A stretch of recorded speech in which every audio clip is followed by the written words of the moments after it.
would have you standing, please. And we will lead us in the singing of our national anthem.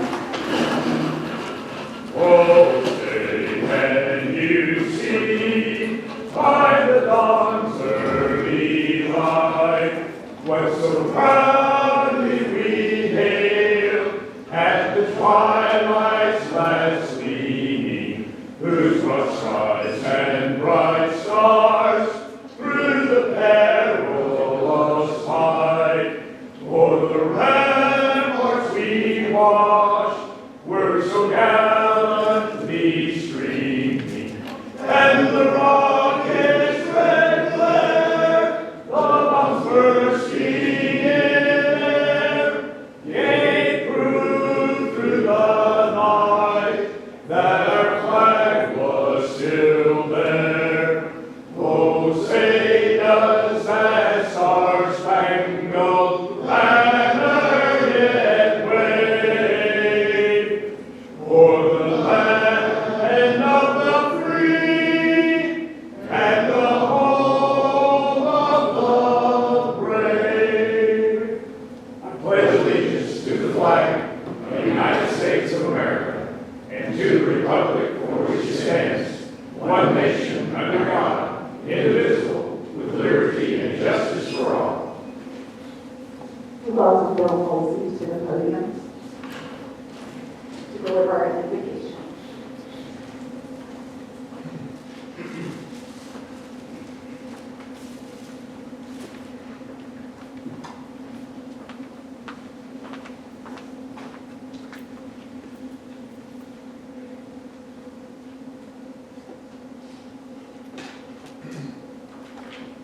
Let us pray. As we meet today as Rotarians, we are thankful for this opportunity to connect, collaborate, and commit ourselves once again to the service of God's Son. We are especially mindful of the unique spirit of this Waco community, a place rich in history, character, and promise. We recognize Baylor University as a vital part of that promise. May its faculty, staff, and students continue to pursue excellence in learning and leadership. May the university's influence reach far beyond its campus, inspiring innovation, faith, and service. As we work together today, may we be wise in our words and generous in our vision and bold in our dedication to greater good. Amen.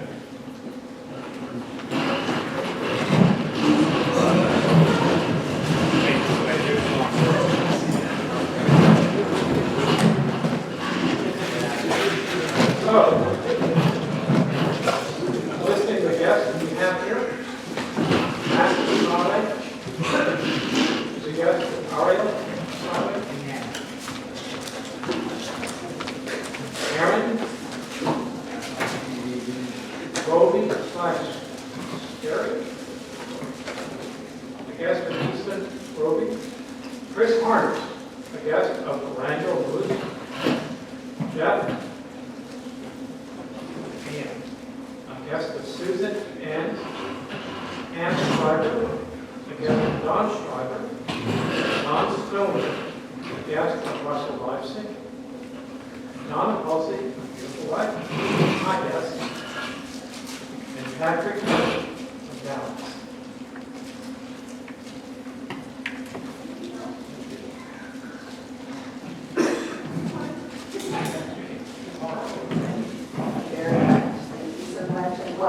Welcome to our guests.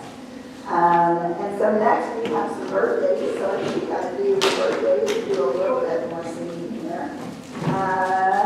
Birthdays for April, Bill Ward, Austin, Rick Ross, Stephen Corbin, all David, Christine Good, Ron Hawes, Marsha Horn, Kent Keaton, Frank Levy, Catherine Lowe, Sherry McDonald, Whitney McGregor, Philip Prince, David T. Pelt, and Robert West. Please join us in singing happy birthday to these Rotarians. Happy birthday to you. Happy birthday to you.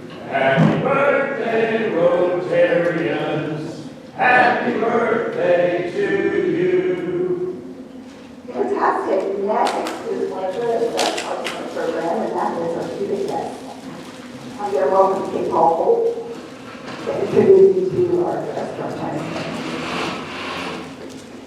All right, we have two student guests with us here today from China Spring High School.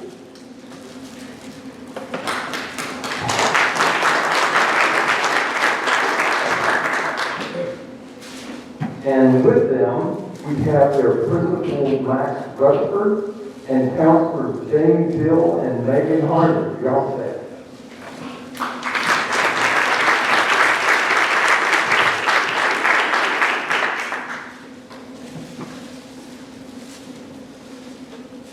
All right, first I'm going to introduce Ariel Asabe, and with her she has her parents, Frida Volante and Matthew Asabe.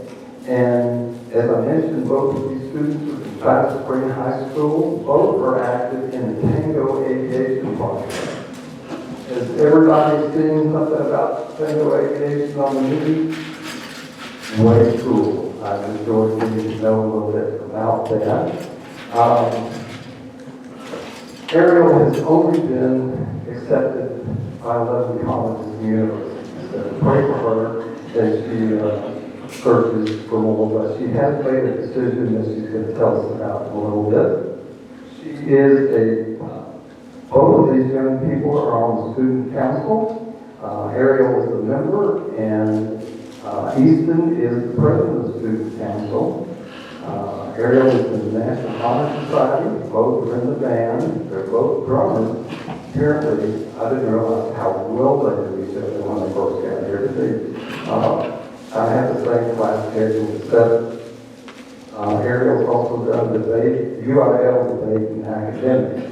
She's a church volunteer at the River City Church, and we'll let her tell us where she's going to go and what she's going to do. I will be going to the University of Texas at Austin, and I will be studying environmental engineering and minoring in geotechnology or hydrotechnology.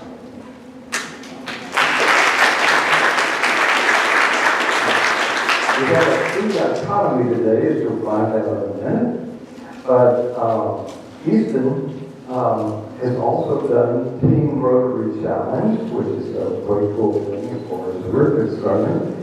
He's done local volunteering with Camp Invention. I keep trying to make that another word, but where they work with the students from the 1st through 6th grade on science and technology and helping them learn to use their imagination and do mechanical things as well. So we'll let Ethan tell us where he's going to go to school. I'll be attending Texas A&M in Central or College Station, and I'm studying biomedical engineering. All right. Long time, first. Thank you, Kate Hall, and thank you so much for being with us today. I forgot to introduce their parents. Excuse me. Aaron and Stacy Roby. All right. I did introduce Thank you, and we're glad that you're here. So next, Susan Ann's will come as our chair of the day to introduce our speaker, although I think most everyone in the room knows him. I actually thought he really doesn't need an introduction, but I will try to do just a brief one. I did say that if I really described all of his accomplishments, I would take the entire time, so I'm not going to do that. But just a little bit about Dr. Carbonara.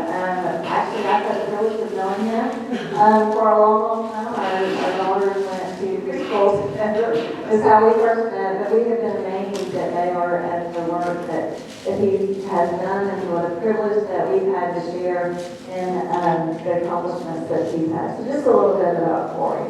Dr. Carbonara was born and raised in Chicago, came to Texas though, a little over 40 years ago to come work at Baylor. He is a Phi Beta Kappa graduate at the University of Iowa, where he earned a BA in radio television and then a master's in mass communication theory. He's also a Phi Kappa graduate from the University of Texas, where he received his PhD in radio, television, and film. Specialized in the management of technology and motion picture and television industry. He holds, I believe, up to 50 patents and working on a few more that are incredible. He's frequently asked to speak all over the world in leading technologies for digital imaging, content cinematography, production, post-production, color, primary color processing, virtual reality, 3D object orientation, spatialized sound environments, augmented reality, and the list goes on. He has worked for in the business, working at RCA, Columbia, Sony, and he brought that expertise that he learned actually in the field back to teaching students and really moving the industry forward.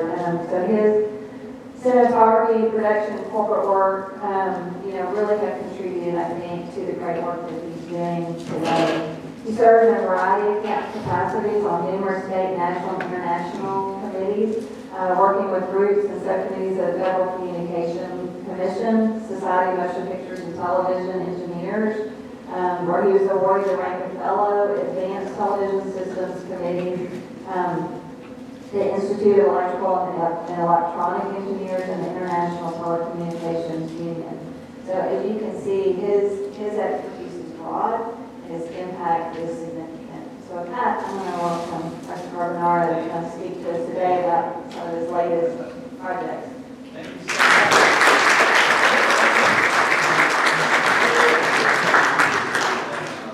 Now, can you hear me okay? Okay, great. I've asked Susan to provide me with a little bit of timing so that I make sure that we have time for questions. I want to make sure we get some time for questions and answers. So she's going to give me, instead of the 2-minute warning, she's going to give me the 10-minute warning.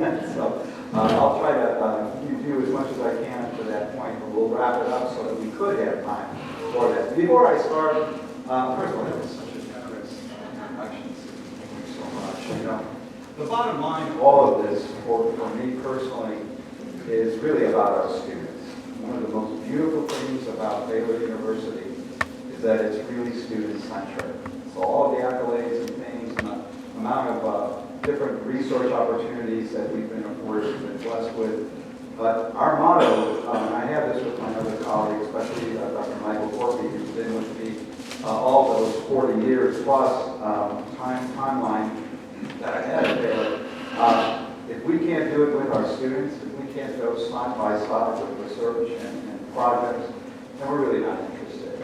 So we've gotten to the point where it goes now that the industry itself, let's say Sony, will say, hey, you happen to have another Joel, or you happen to have another, Harriet, or whoever it happens to be, because they want more. They want more. Once they get the taste of what the dedication is and the enthusiasm and the opportunity that they get from the experiences our students have benefited. So last little sort of precursor to the presentation, we're going to focus on one of our projects, but we have been so blessed in the last 4 decades that I've been associated with Baylor to really have incredible colleagues I get to work with, to do a lot in the area of filmmaking, and to find the accolades that all of my colleagues and the students have had. That's a whole other chapter, and I hope maybe you can have our chair and speak to Rotary so we can do justice to all the other incredible things that are happening. But let's go ahead and start today.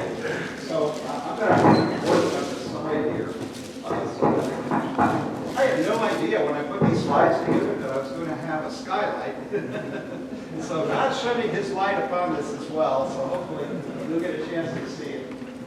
The story of 6D color really begins by really talking about the fact that for the last 130 years in both television and film, we have really talked about 3 primary colors as being the basis of all other colors that we see on the screen, and that's red, green, and blue. We'll talk about that in a minute.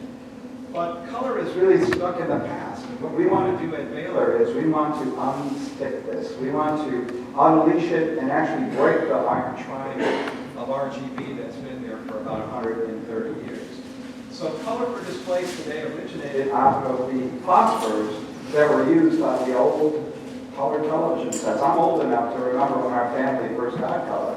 It was spectacular, but it was based on the physical science of these phosphors, and that's why it was stuck with RGB. So our goal is to fix it. So I know it's kind of hard because it's washed out, so I'll help you with these. Today's displays only show 45% of the color that God gave us to see with our eyes.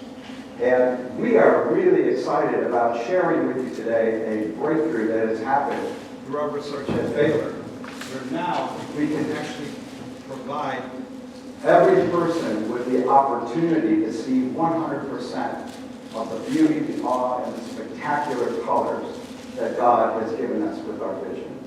So modern cameras can actually capture all of this. They have been truncated, if you will, by the displays. So the displays have been the stronghold or the choke point, and now we're providing an opportunity to go beyond those displays.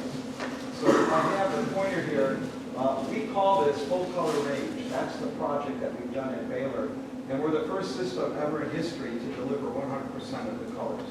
Color is now mapped in a revolutionary new way. We have made color a data point, not just a target or a phosphor.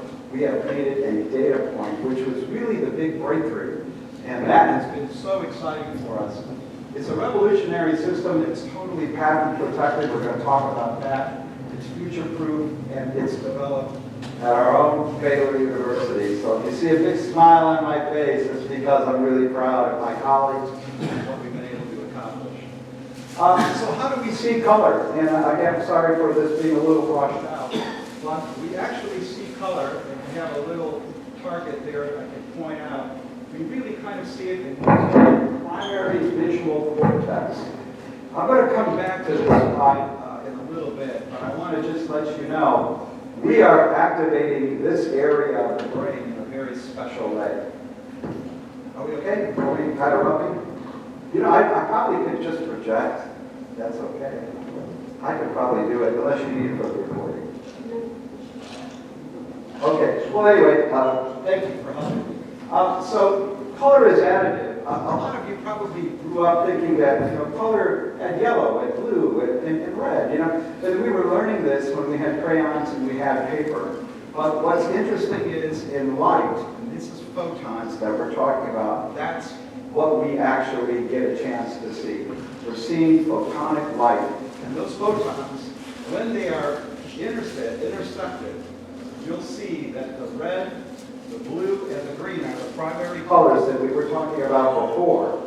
And then in between those are other colors that we get to see. So now, the basic color wheel, as you can see here, of complementary colors was the basis of our very first design for our 6P color system.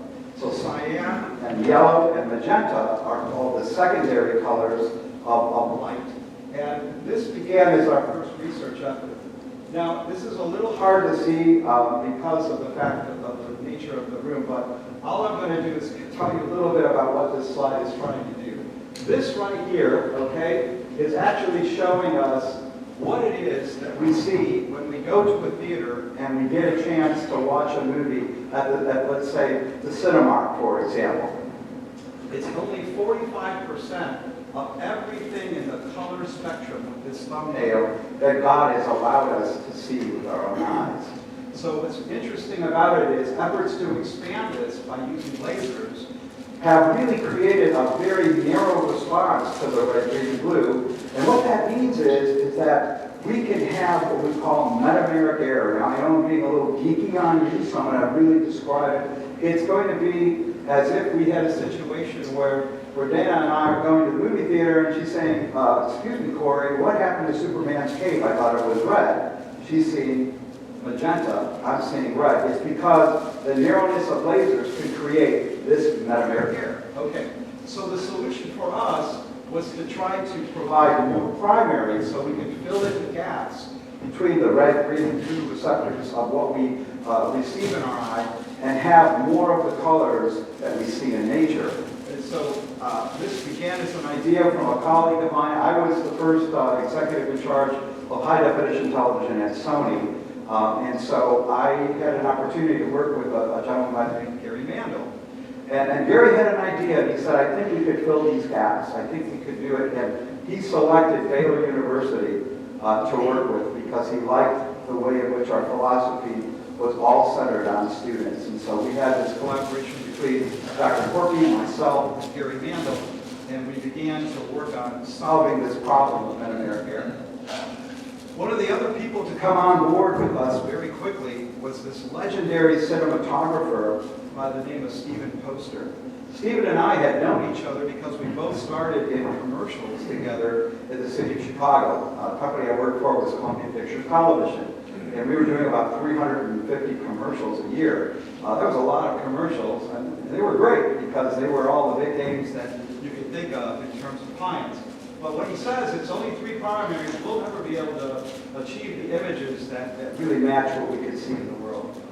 Multi-primaries, this idea that I'm telling you about today, is like moving from stereo and sound to really moving to surround sound. And I think you'll agree that surround sound has much more full-bodied sound. Just like colors, multi-primaries can have much more full-body approach to color.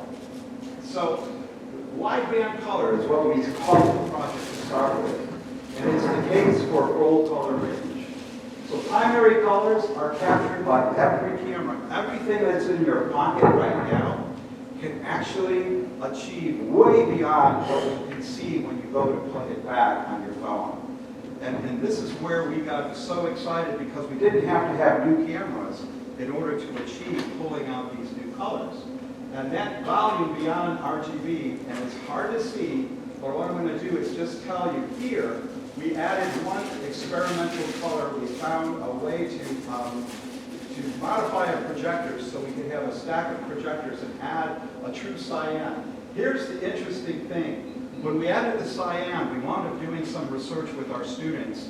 And because it was so far out, and I know it's so hard for you to see, so I'm going to outline it here. This is what we would see in the theater. But in our lab over at Baylor, when we first started, we actually were able to show this cyan out this direction. We found a profound effect of an emotional response that was incredible. What I want to do now is let you know, this is one of our papers. You can search for it, you can find it. What is so true and what has happened is that we discovered when we were able to get outside of that iron triangle, that 45% limitation, we were able to, right here with this cyan in this region, create an interesting sense of awe for our students. They were not told which images that they were seeing, so it was double-blind study. And we had 200 subjects, so we had a pretty good end sample for those of you who have been in research yourself. And what's really cool about this is the fact that it is the eye. Let's go back here. So what we discovered, what was happening, was this awe factor. There is a discovery that's only about 15 years old now that recognizes there is a superhighway between the retinal area of the eye itself and really the idea of having a spot in the brain that's connected to this area. And what it does is it releases something called melanopsin. Now this is the reason why when we go to the Caribbean or we wind up going to the Mediterranean, we're out on vacation, we pull out our phones, we take a picture, and what happens when we try to send it to somebody? We say, wish you were here, right? Yeah, too bad you couldn't really experience what I did. We're right now at the point where we're providing an opportunity for that to grow. Because what they were getting was the same view, if you will, of that scene. And we had Majorca, and it's one of the scenes that we had in our test footage. Outer space was another, looking at the Earth, and the students had goosebumps and chills and had a sense of awe. It was really remarkable. So coming forward, here's the interesting thing. Again, this melanopsin is just one of them. So we began, and it's hard to see this, so I'm going to try my best to kind of show you. We said, what if we added, and we went after the targets of the 6 colors that we originally thought would be the complementary colors, you know, to red, green, and blue, the cyan, the yellow, and the magenta. But guess what? Magenta is this line right here between blue and red. It doesn't exist in the rainbow. There really is no magenta to speak of other than what we do when we process the blue and red together. So we said, well, if we really wanted to increase this territory and see this thumbnail the way that we see it when we walk outside or just turn around and look at the outside right now, then what we're going to do is we're going to add other primaries other than magenta. So we added an emerald, and we did the fifth color. So we did the fifth color here, we added an emerald green. We opened up so much more area. Then we said, oh my gosh, if we're doing that, let's get a lime green yellow, and let's open up the yellow. And what's so fascinating is, although this doesn't seem like much, you know, when you, and I'm so sorry that the skylight is right on top of us, but what you'll see is in three-dimensional space, not just this 2D slide, you would actually see the volume of these additional colors. So we've achieved 6 colors, but you know what? It's not about how many primary colors or Ps. It's not about 3P, 6P, even 12P would give us 99.13% of everything that we see in our color vision. But for us, it doesn't matter anymore, because what happened was we made color a data point.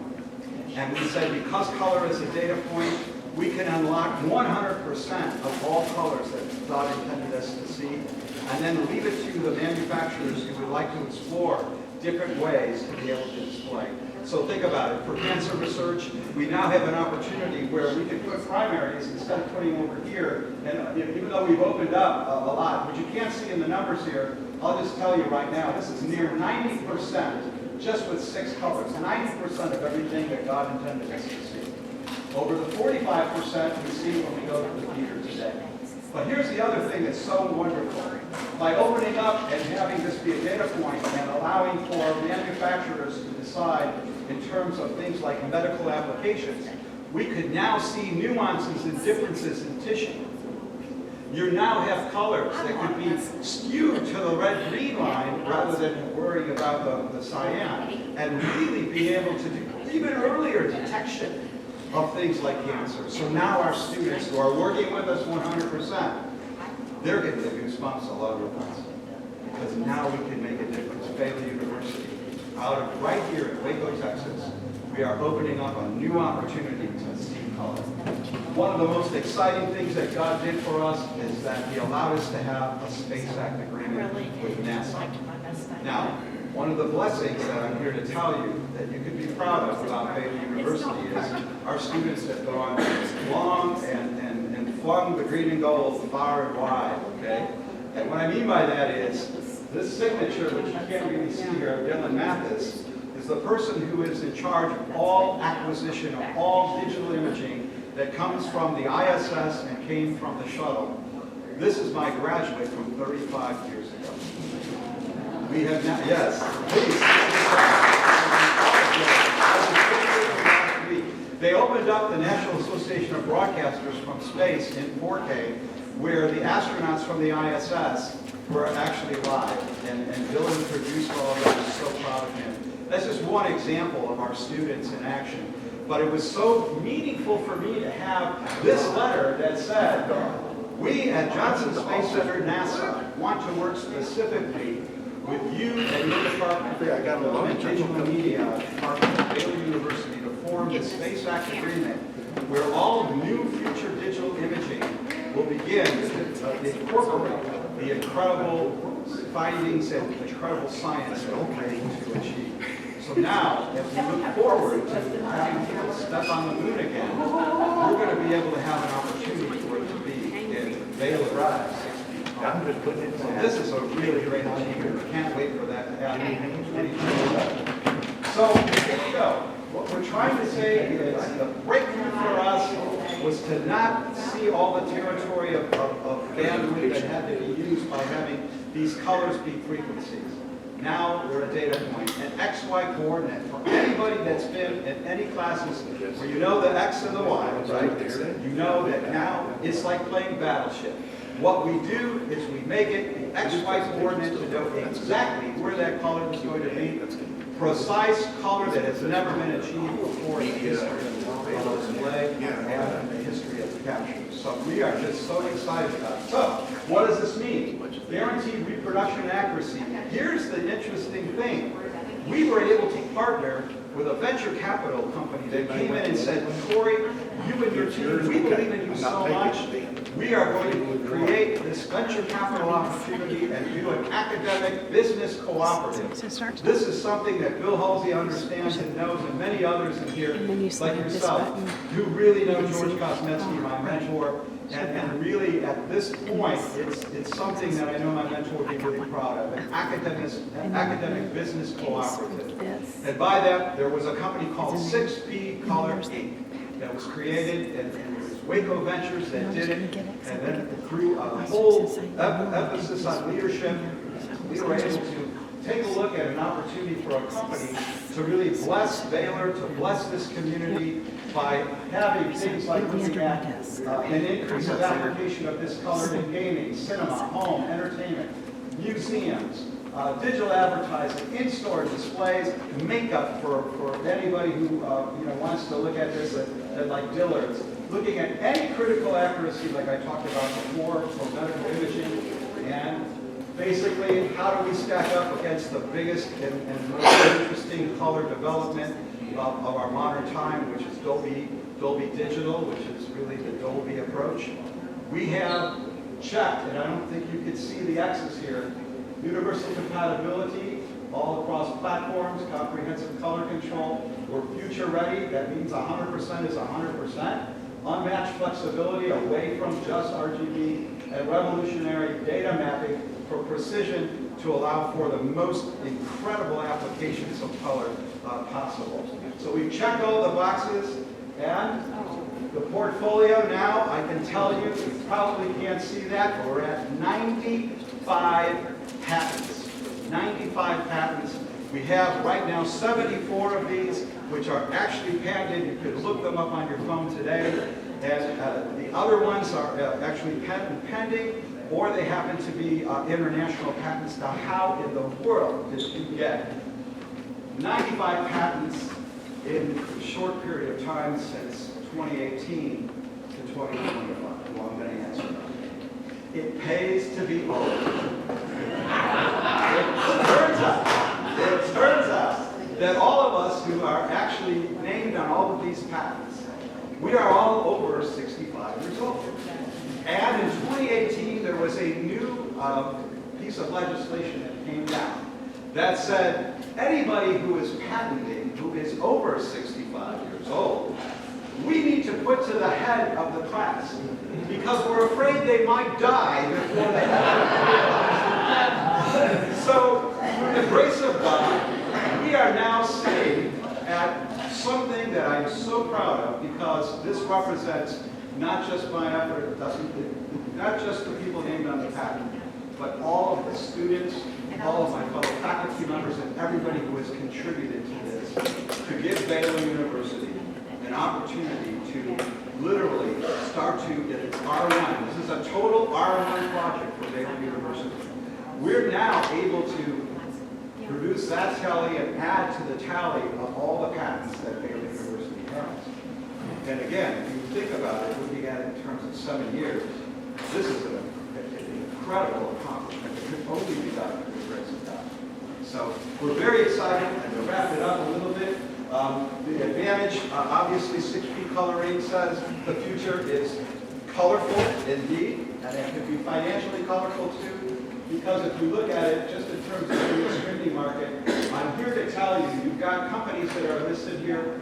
I won't tell you specifically which ones of these are in our situational awareness right now, but we do have over a dozen companies that have signed exclusive NDAs with us. So we are on the verge right now of an important thing. So now you can see, just looking at video streaming alone, in the next 5-year forecast, that's 200. If we only had 8.3 market capture of that, that would be $240 million a year of revenue that could be used for research, for Baylor, for our students, as a portion. Now, I'm not saying all of that won't come back to the company that put the money in. That's venture capital. We don't know that, right, Bill? But what's so interesting about it is just the market share alone. If we had 24% even of the gaming market, because gamers really want to have better color, let me tell you. We told them. They said, that's the advantage. That's the secret weapon. We want to have better color. So that would be another $100 million a year. Okay, so here is the interesting thing. We say that this system, and this is the wrap-up, is from lens to lens. From the eyeball all the way to and return back to the eyeball through a display. The idea is to let all the processing now, that is the capture, the transfer, the color grading that goes on in the processing, the file transfer, the video playout, and the video control, it's all in one .fcr file. It is a universal file that anybody can use, and it's really amazing. So we have some experience that drives innovation. I'm so proud to be a part. I had just went ahead and recently joined the board. They've asked me to, and I finally said, you know, okay, I will be happy to. You'll see some familiar faces in there. You probably see the lower right-hand corner. You probably know who that is. RG3 himself has decided to really be on our board as well. We're very excited about that. You know, he was my former student, and he was getting his master's under our program at Baylor. And to have these come full circle, this is how God works, isn't it? It's an amazing return trip. It really is to see him. And then our new CEO, I'm so proud of John Boulay. He helped start Hulu. He was the youngest vice president at NBC. He was working as a key executive of Discovery. He started the Weather Channel. He started CNBC for NBC. My former student 35 years ago. So we have now seen our students come back, our alums come back. He was in the same class as Dylan Mathis at NASA. Isn't that remarkable? That's an amazing thing that God does. I'm so excited. We have some other folks that are on the board as well that I'm so proud to be with. Finally, these are things you won't be able to read, obviously, because of this, but they're one sheets. But I will tell you that if you go and want to take a picture, I still think even with the light that's on the screen, you can take a picture of that QR code, and it will take you to our website. So with that, I'm so excited to share this with you. I thank you for your attention. It's an honor to be here, and I want to answer any questions that anybody has. Okay? Yeah? So how long before I'm going to absolutely have to edit their TV? Well, you know, a lot of that depends on those NDAs. So I think what's really fascinating right now is, you know, we probably will start seeing this first happen within the color grading suites in Hollywood. And then there will be a point, though, where obviously the bigger return on investment for anybody, including a company who might really want to be working with us 100%, will be in displays for everyone.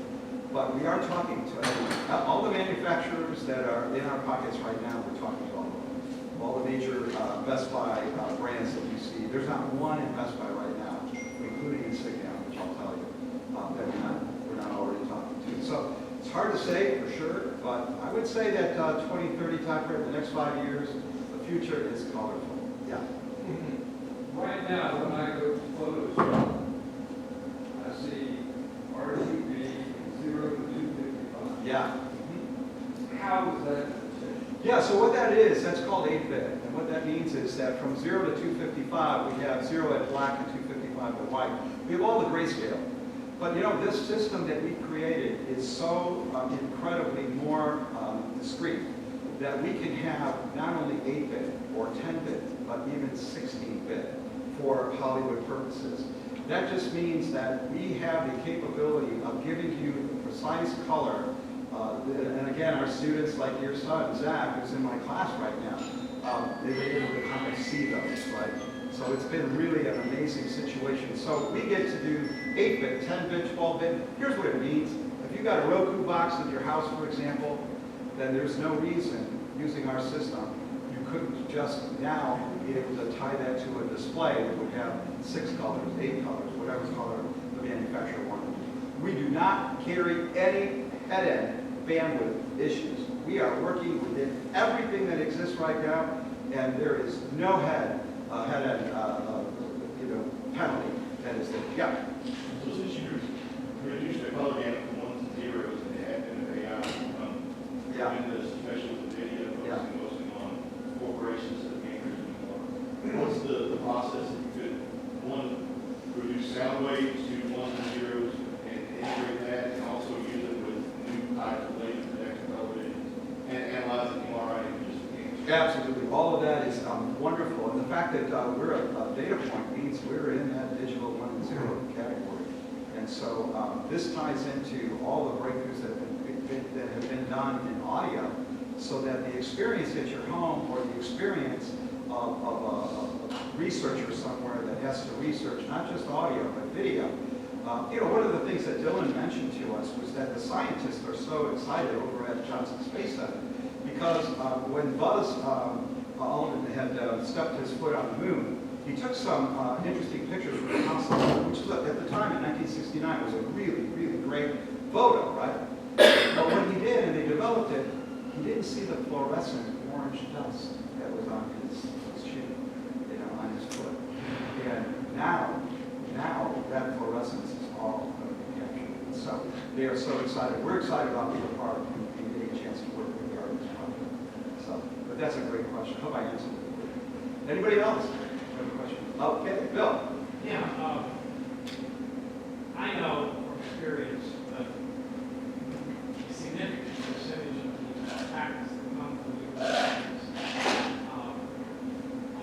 by the time they come are not relevant to the inventions that occur. You changed the game here. Yeah. And Through the grace of God, Bill. yeah, it's amazing what you've done. What are your thoughts about that? Well, this academic business cooperative, my mentor again was Dr. George Kosminski, called really the father of modern Austin. This technical strategy bill, which you know about, I was involved in that, with George over 25, 30 years ago. And what we've done is we've used the inspiration of Dr. George Kosminski to transform this process. So now what I'm so excited about is all of the entrepreneurship that is coming out of Baylor University, that is being captured and being incentivized by people who believe in all the invention that's happening.